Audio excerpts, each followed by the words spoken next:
The cargo with eyes.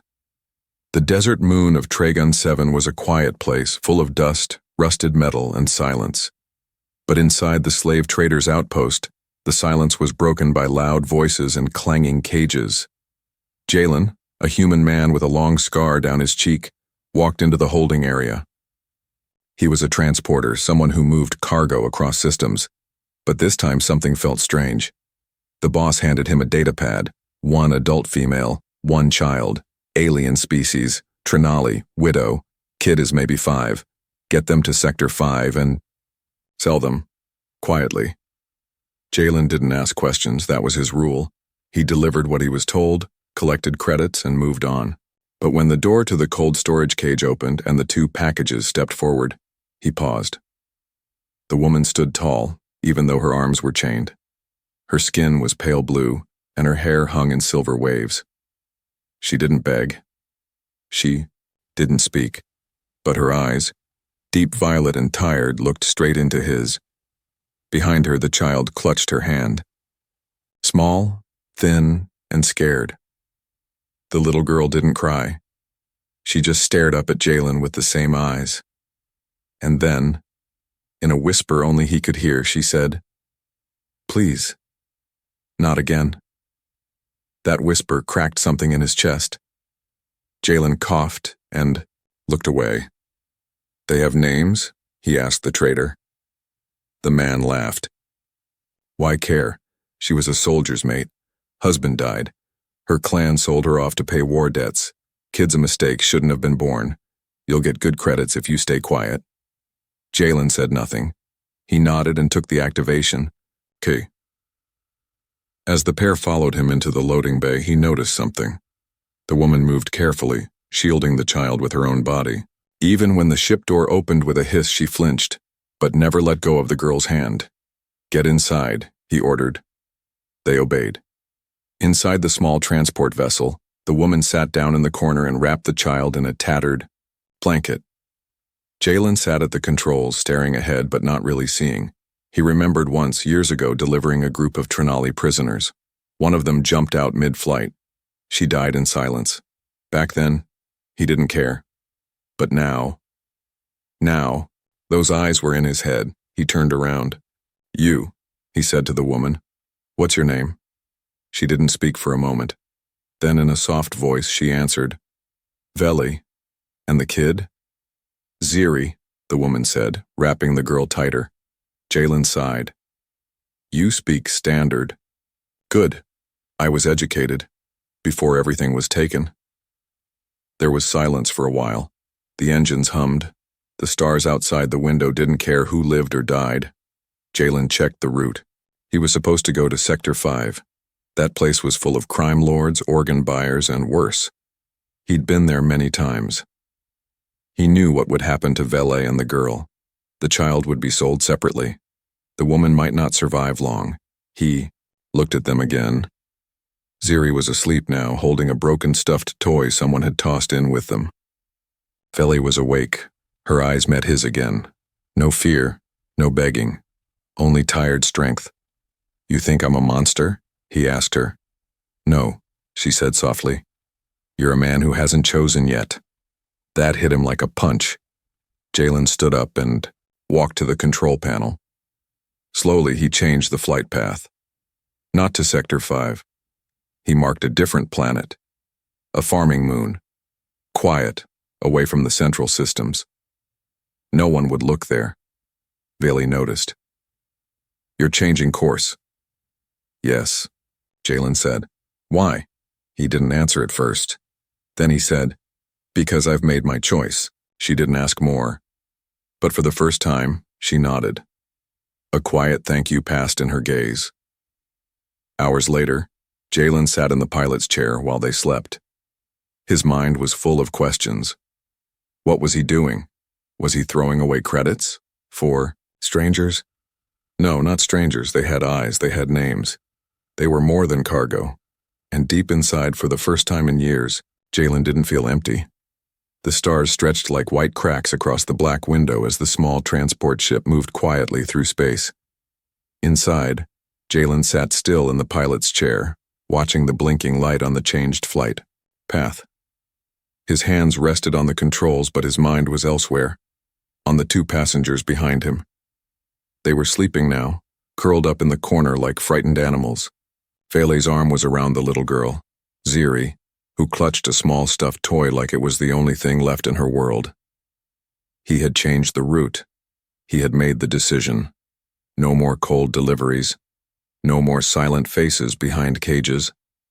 But the choice didn't bring peace. It brought fire in his chest, a mix of anger, fear, and something else he hadn't felt in years. Suddenly, the warning alarm beeped. A scan was locking onto them. Jalen cursed under his breath and tapped the control panel. Ship signature hidden. False ID active. We're clean. But the scan kept buzzing. A few seconds later, a comm line opened. The voice on the other end was sharp and cold. Vessel 9JT, you're off course. You were expected in Sector 5 with valuable cargo. Explain deviation. Jalen leaned forward, calm but firm. Mechanical issue. Adjusting course temporarily. We'll confirm that, the voice said. Prepare to transmit cargo scan. His jaw tightened. That was the worst thing they could ask for. If they scanned the back of the ship, they'd see Veli and Ziri alive and unbound. And he'd be flagged.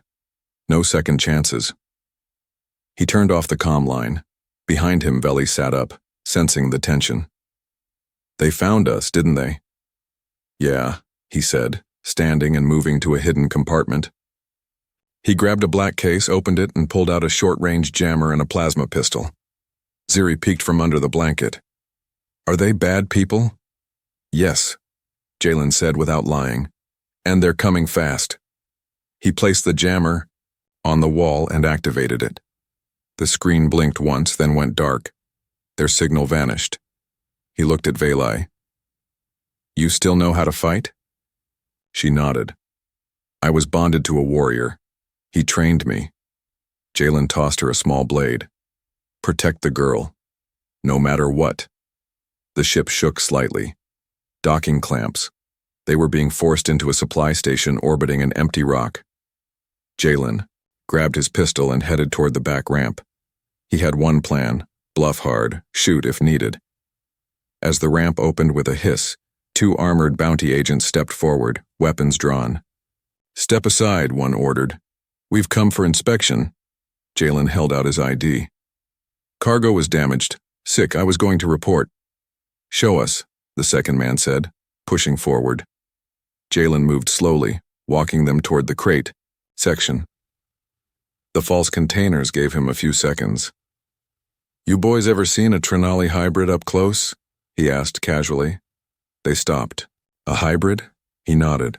Kids have something, that's why the price is so high. The agents glanced at each other. Show her. She's sick, Jalen said. Show her. The taller man moved forward and reached for the crate door. At that moment, Jalen drew his pistol fast and fired a stunning shot. The man dropped instantly. The second agent raised his weapon, but Veli came from the side like a shadow. In a single smooth motion, she slashed across his leg and knocked him to the floor. Breathing hard, Jalen dragged both men into the storage hatch and locked it. He looked at Veli. Her eyes were calm, but her hands trembled. They'll call for backup, she said. I know, Jalen replied. We need to disappear. They ran back to the cockpit. Jalen turned on the ship's boosters and shot away from the orbiting station. The engines roared. Within minutes, they were gone from the radar, thanks to his jammer and a hidden escape route only smugglers knew. When silence returned, Ziri leaned into her mother's side. Are we okay now? Veli looked at Jalen. He didn't smile, but he gave a small nod. For now. Later, as the ship floated in safe space, Jalen sat quietly. Veli approached and sat beside him. Why are you helping us? She asked gently. Jalen didn't speak at first. He stared at the stars. Years ago, my brother was sold. A mistake in records. Wrong ID. He screamed when they took him. I was too scared to stop it. Veli's voice was soft. And now? I'm done being scared, he said. She placed a hand on his arm. You could have sold us. We would have never blamed you. I would have blamed myself, he replied. Vele's eyes met his again, full of something different now. Respect, trust, maybe even hope. That night, as they hid in the quiet dark of space, Jalen sat between a sleeping child and a once-broken woman, and for the first time he didn't feel like a transporter. He felt like something else, something more, something like a father. The stars outside the small ship had long turned golden as it approached the edge of the quiet Eltor belt. The engines hummed low, and the silence inside felt different now, less like fear, more like something healing. Jalen sat by the power core, fixing a broken panel, while Veli carefully braided her daughter's silver hair on the small sleeping mat in the corner. Ziri giggled softly as her mother tugged gently at a knot. That laughter, the first real laugh since they'd escaped, made Jalen pause. He looked back at them, at the peace in that small moment, and something twisted gently in his chest. He hadn't heard a child laugh like that in years. Not since the day his niece vanished during a colony attack. Her name had been Elira. The same age as Ziri now. When the repairs were done and Ziri was asleep again, Veli approached him with a cup of heated nutrient broth. She held it out with both hands, respectful, not submissive. He took it with a quiet thanks.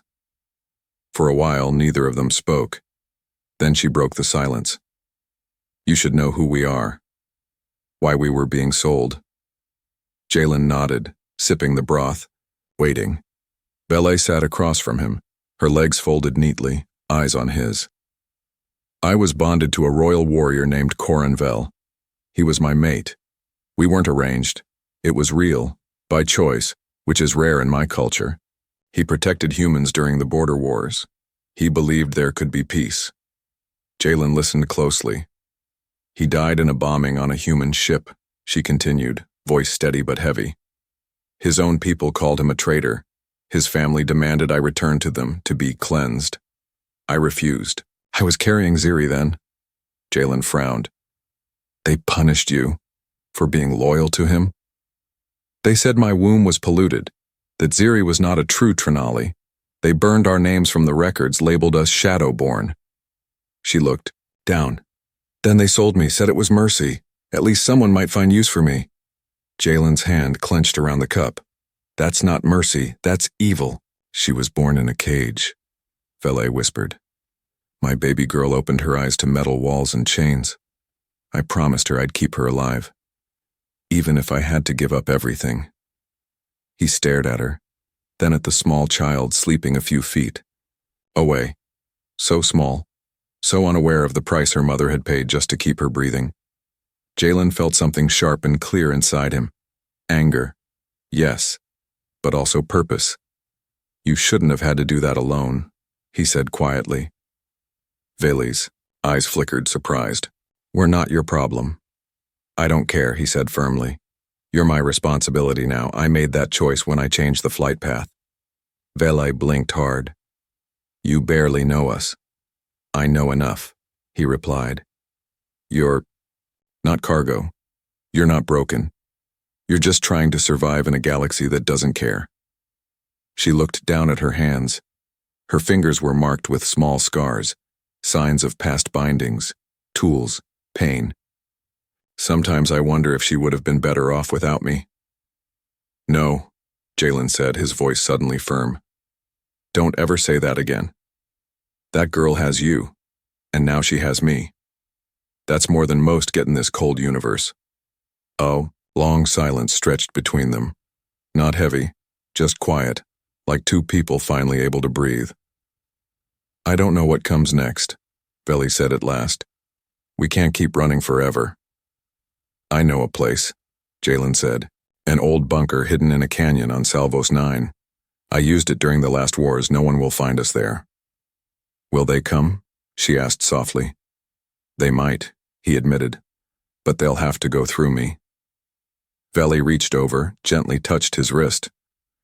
I don't know what we are to you now. Strangers, friends, but whatever it is, thank you. He didn't answer right away. He didn't know how to explain the feeling in his chest. All he knew was this. He wasn't the same man who took the assignment days ago. That man was cold, tired, and alone. But this man had found something worth protecting. He looked at her and nodded. "We're not strangers anymore." She smiled, soft and sad and beautiful. Later, when Vele lay beside her daughter to sleep, Jalen stayed awake at the control deck. He stared at the stars and thought about how fate worked. He was supposed to sell them. He was supposed to take the credits and move on. But now he was planning a future with two people who had nothing but each other. And now, maybe, him. Maybe family didn't need to be by blood. Maybe it just needed a choice. The planet Salvos 9 hung low and gray, in the window like a wounded eye, its surface covered in rough canyons and wind-blasted dust. Jalen guided the ship through the stormy upper layers, his hand steady on the controls. Beside him sat Vele, silent, her eyes scanning the sky for threats. In the back, little Ziri was curled up under an old blanket, her small hands gripping the corner like it could protect her from everything that followed them. They had been flying for 4 days now, using hidden paths through forgotten sectors. But deep down, they all knew it couldn't last forever. Someone would come. Someone always did.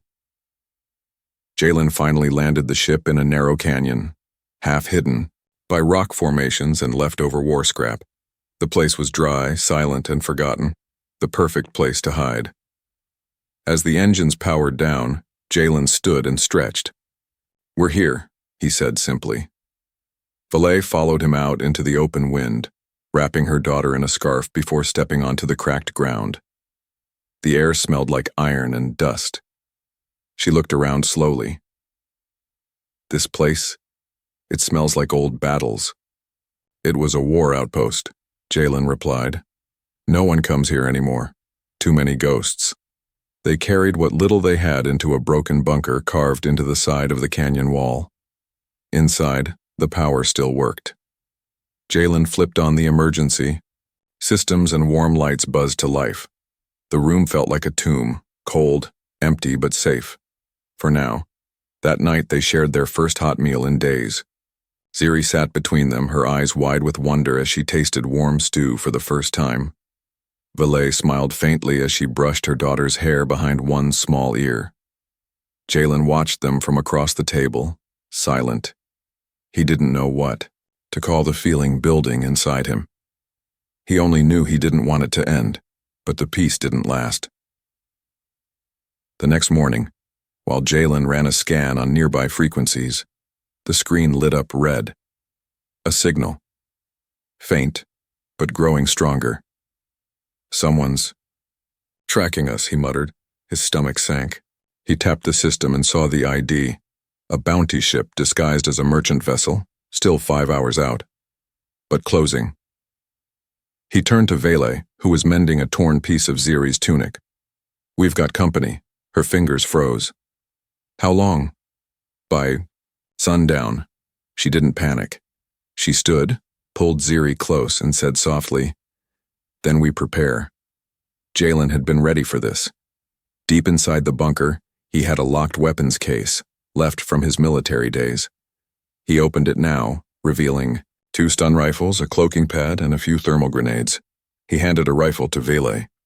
"Still remember how to use one?" he asked. She gave a sharp nod. "My mate trained me." Ziri was quiet. She clung to her mother but didn't cry. Instead, she looked up at Jalen and asked, "Are you going to leave us now?" He knelt beside her, eyes level with hers. "Never." As the sun dropped behind the canyon wall, the hum of another ship broke the silence. They were here. Jalen set up decoys and motion traps along the outer path. Vele took position by the old entrance hidden behind crates. Ziri hid in a storage room with a small panic button in her hand. "Only press it if someone bad comes through the door," Jalen had told her. Then they waited. The bounty ship landed, rough dust clouding the rocks. 2 tall figures stepped out, masked, armored, and armed. They weren't amateurs. They moved like wolves. Jalen fired the first shot, stun rounds from behind a pile of wreckage. One bounty hunter ducked, returned fire. The wall near him exploded in sparks. Veli, from her position, hit the second with a shoulder shot. He stumbled but didn't fall. It became a dance of survival, quick movements, close calls, and fear. Breathing down their necks, one bounty hunter reached the bunker entrance. Jalen charged forward, tackling him before he could get in, a punch to the jaw, a hit to the ribs. Then a blaster shot lit the air, and the bounty hunter fell. Veli had fired it. Her hands were steady. Jalen stood up, panting. "Thanks," she nodded, once. One left. Together they chased the last man through the dust. He fled toward his ship, but Veli threw a grenade ahead of him, blocking the path. Jalen caught him, pinned him down, and removed the mask. "You're not taking them," Jalen growled. "They're valuable," the man hissed. "You could be rich." "I don't want credits," Jalen snapped. "I want peace." He knocked the man out and dragged him into the ship, setting it to autopilot. Destination, a prison station far away. When it was over, Jalen returned to the bunker. Veli was already holding Ziri close, brushing her hair and whispering something calm. Ziri looked at him. "You're bleeding." He smiled gently. "Just a scratch." That night, the three of them sat under the stars, wrapped in blankets. No one spoke much. There was no need. They were safe, for now, and they were no longer running alone. The wind howled outside the canyon like a lonely beast, but inside the bunker all was calm. Jalen sat beside a small fire made from scraps and heating rods. He stared into the soft orange glow, lost in thought. His shoulder was bandaged from the fight and his knuckles were bruised, but he didn't care about the pain. His mind kept going back to one thing, the way Ziri had called him Papa in her sleep last night. It was only once, just one word. But it echoed through his chest like a distant song he thought he had forgotten. Veli was resting nearby, her arms gently curled around Ziri. The girl slept peacefully, her little fingers holding her mother's hand, her breathing steady for once. In this dark and broken galaxy, this bunker had become more than just a place to hide. It had become something close to home. And that scared Jalen more than the bounty hunters ever could. When morning came, he went outside to check the perimeter. He climbed a ridge overlooking the canyon and watched the horizon. Nothing moved. No ships. No signals. Just dust, rock, and the sound of wind brushing against his jacket. For now, they were safe. He climbed down and returned inside. Veli was awake, heating water for food. She gave him a look, gentle but searching. "You didn't sleep," he shrugged. "Didn't want to miss anything." She walked over and handed him a cup. "You care more than you let on." He didn't answer. He just sipped the drink. The warmth settled in his chest. "Why do you keep risking your life for us?" she asked softly. He set the cup down. "Because I made a promise. Maybe not with words. But when I saw you two in that cage, I knew I couldn't walk away. And now, I don't want to." Her eyes softened. "Even if it cost you everything?" He nodded. "Yes." Later that day, while Ziri was playing with a broken circuit board Jalen had turned into a toy, he pulled out an old case from under the floorboards. Inside was a faded photo, a younger Jalen in uniform, holding a laughing girl with curly hair. Veli noticed. "Who is she?" "My niece." "Elira." His voice dropped low. "She was taken during the minor uprisings on Glass 4. Never found her." Veli touched his hand gently. "I'm sorry." "She looked just like Ziri," he said. "Same smile, same spirit. I couldn't save Elira, but maybe I can be what Ziri needs." Veli's hand stayed on his for a moment longer. "You already are." That night something changed, not through big words, but through small actions. Jalen cooked dinner while Veli sang a soft lullaby in her own language. Ziri danced in circles around them, giggling. They didn't feel like fugitives anymore. They felt like a family, stitched together not by blood, but by choices. But peace never stays long in a world built on secrets. The next morning, Jalen picked up a weak signal. Not a bounty ship, but a message. Encrypted. Old code. He cracked it. Open and read the text. To the human transporter known as Jalen Core, you are hiding a Trinali subject with genetic significance. Surrender the child. A reward will be offered. Resistance will not be tolerated. He stared at the message, jaw tight. He didn't tell Vele right away. He walked outside, alone, and screamed into the empty canyon, just once. The sound disappeared, into the rocks. Later, he told her everything. She sat in silence, her eyes wide. They found her, they know. Not who. Just that she's here. She held her daughter tighter. They'll take her, and they'll kill me. No, Jalen said, standing. I'll take you somewhere even deeper, a place no one remembers, an old station I helped bury during the war. Vele looked at him, scared but steady. Why do you keep doing this? Why carry us with you? He knelt in front of her and placed his hand over Ziri's. Because she called me Papa, he said, his voice shaking slightly. And I want to be. Vele didn't speak, but her eyes filled with tears. Not of sadness, but of something far older. Hope. I'm not a soldier anymore, Jalen said. Not a transporter. I'm just a man. And I choose this. I choose you both. She reached forward and held his face in her hands just for a moment. No kiss, no words, just a touch that said everything she didn't need to say out loud.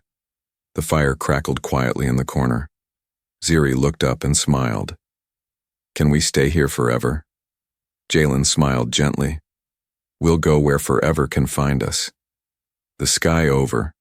Salvos 9 shifted to a dull red as the dust storms grew stronger. Inside the bunker, Jalen prepared their supplies quietly. His hands moved with the memory of old habits. Check rations, seal medkits, reload energy cells. But this time it wasn't just survival gear for one man. It was for 3 souls now.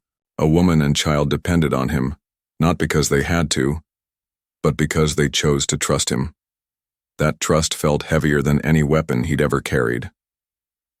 Vele stood near the small window slit, her sharp eyes scanning the canyon. Ziri sat cross-legged beside her, drawing on the wall with bits of old wiring. Her laughter still sounded like sunshine in the dust, but there was tension in the air, a quiet hum of coming danger.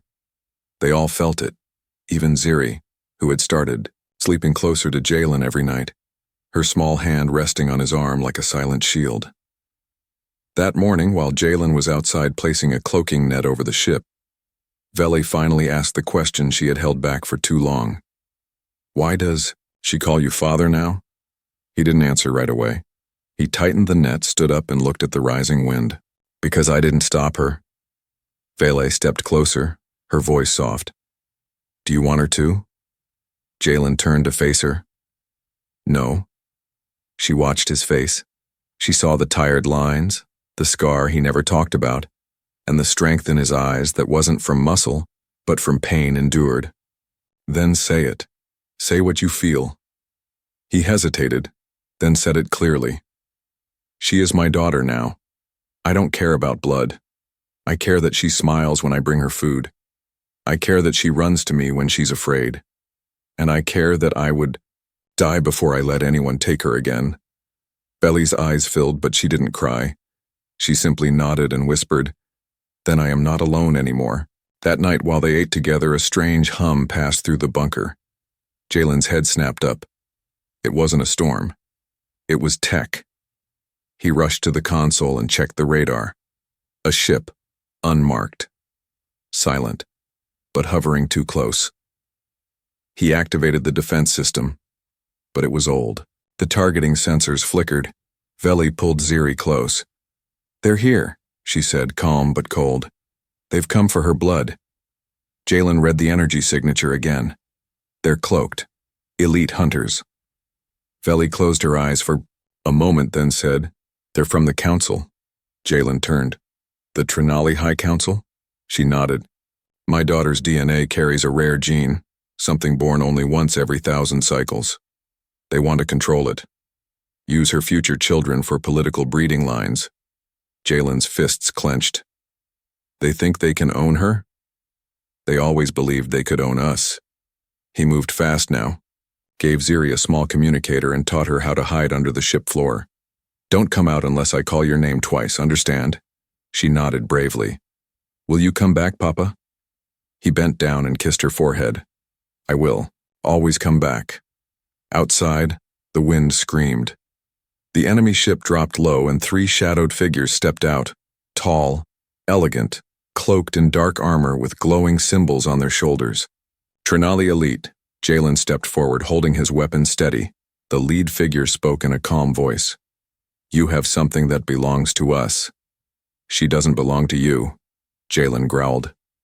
The Trinali warrior tilted his head. She is of our blood. She must return.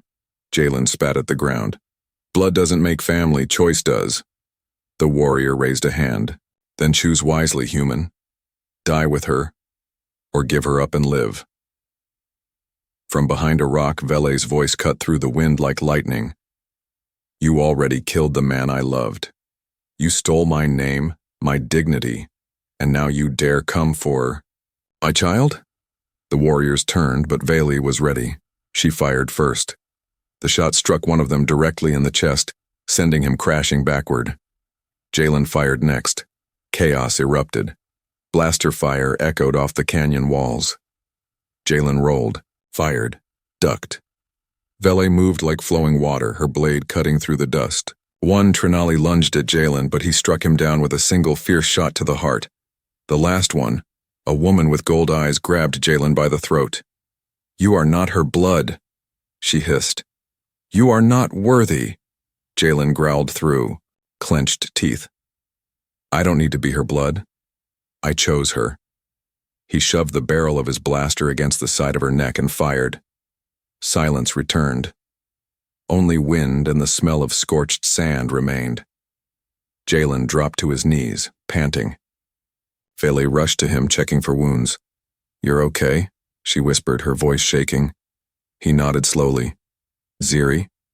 She's safe. He let out a long breath and finally whispered. They won't stop. No, Vele said. But now they know we won't either. Inside the bunker, Ziri crawled from her hiding space and ran to them. She threw her arms around both of them, small and fierce. You're my family, she said. Right? Jalen looked at Vele, then at the little girl whose future he had just defended with his life. Yes, he said. We are your family, always. The fires from the fight had long died out. Ashes floated on the wind like gray snowflakes dancing between the rocks of the canyon. The once silent bunker now echoed with a strange stillness, one not of fear, but of peace earned through pain. Jalen sat at the edge of the cliff that overlooked the valley below. His clothes were burned at the edges, his hands still bruised, but his eyes were soft. For the first time in a long while, the weight in his chest wasn't guilt. It was something warmer, something close to belonging. Behind him, Ziri was helping her mother gather scraps. The little girl hummed a soft song, making up the words as she went. Her voice was innocent and clear, untouched by the violence that had just passed. Vele watched her daughter closely, arms gently full of salvage and old wiring, but her gaze often drifted toward Jalen. She had seen many men in her life, warriors, traitors, thieves, but none had stood like him, a man with no blood tie, no name linked to theirs, yet willing to face death just to keep a small girl safe. When the sun began to set, Vele approached him. She sat beside him on the rocky ledge and handed him a piece of dry fruit. He took it silently, nodding his thanks. They won't come again soon, she said. He looked at her. They'll regroup. Try another way. She nodded. But now, they know we're not alone. Jalen smiled faintly. No, you're not. They watched the sun melt into the horizon for a while. Then Vele spoke again, voice low and steady. Ziri asked me today if she'll always be yours. He turned, to her, surprised. What did you tell her? I said it depends on whether you're ready to be her father. Not for a day, not for a mission, but for life. Jalen didn't answer immediately. He looked down at his hands, rough, scarred, the hands of a man who had lived too many lives. Then he looked up at the stars, beginning to blink awake. "I don't know how to raise a child," he said honestly.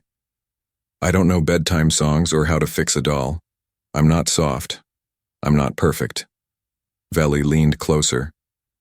"She doesn't need perfect. She needs you." Jalen's throat tightened.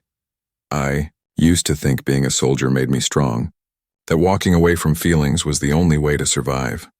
But this girl, she held my hand and changed everything. I'd rather die than let her feel abandoned again. Veli's eyes glistened. She reached into the pouch tied to her belt and pulled out a thin silver ring. It was simple, old, and had a symbol carved into it. 2 stars crossing paths. She placed it in his palm. "This was given to me by Corin, Ziri's father. Before he died, he told me, 'A child is not who you create by blood. A child is who you choose to love every day.' I kept this, waiting for someone who deserved it." Jalen stared at the ring, stunned. "Are you sure?" Veli nodded. "You earned it." Later that night, in the soft orange glow of the fire, Jalen sat with Ziri on his lap. She had a small bandage on her elbow from falling earlier, and he gently cleaned the scrape. She winced a little but didn't cry. "Are you my papa now?" she asked, voice sleepy. Jalen looked into her eyes, so full of trust it nearly broke him. He smiled. "I've always been." She grinned and laid her head on his chest. "Then I don't need to be afraid of anything." "You never will," he whispered, holding her close. Days passed. They didn't run anymore. Instead, they rebuilt. Jalen and Veli worked on the bunker, clearing space, fixing broken systems, planting small food pods in the canyon where sunlight reached. Ziri helped where she could, often turning tools into toys, giggling when her hands got dirty. One morning, a new ID was registered on the outer system, a family unit, Jalen Kor, Vele, of Clan Velziri, child of the 2 stars. They weren't hiding now. They were living. One afternoon, a traveling merchant stopped near the canyon for shelter. He asked who lived there, and Jalen simply said, "Just a family." The man looked at Veli, at Ziri's happy face, and nodded. "Good to see love still exists out here." And when the merchant left, Jalen held Veli's hand as they watched their daughter chase butterflies between the canyon rocks. They had no riches, no great home, but they had warmth. They had laughter. They had love that no blood could buy. And for the first time in all their lives, they were not surviving. They were home.